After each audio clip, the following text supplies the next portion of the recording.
In the early hours of June 13, Israel launched a series of strikes on Iranian territory.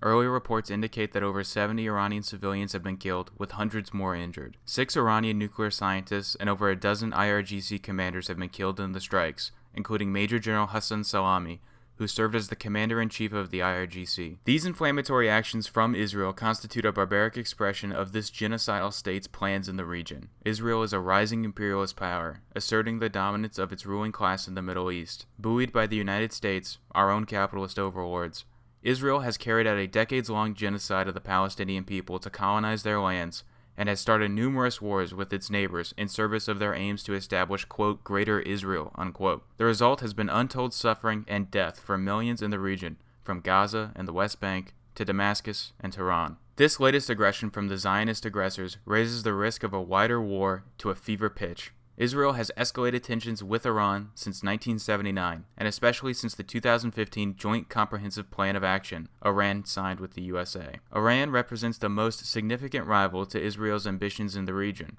This is not due to Iran's supposed quote-unquote anti-imperialist convictions or selfless support for the Palestinian people. Iran is itself a burgeoning imperialist power, advancing the interests of its own monopolies in the region.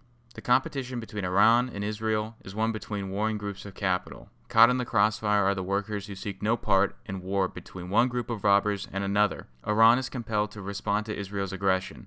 The extent of their response and Israel's willingness and ability to escalate even further leaves the world balanced on the edge of a knife, with the abyss of a destructive war looming below. The Communist Workers' Platform has consistently warned about the spread of the conflict from the genocide in Gaza to other parts of the Middle East. The developments in Syria and Israel's incursions into Lebanon in 2024 validated the danger. The workers of all countries have paid with life and limb, while the Palestinians in both the West Bank and Gaza continue to be subjected to Israel's campaign of genocide. The tensions between the capitalist imperialist powers on all sides of the conflict continue to rise, dragging the world closer to broader conflict on larger scales. The communists and workers stand in solidarity with the workers and people in the Middle East subjected to the terror of their capitalist overlords' murderous wars. The organized might of the working class, led by Marxism-Leninism, must meet this historical moment and take the fight to the very capitalist system that necessitates war and destruction. The struggle for socialism-communism is a struggle for lasting peace.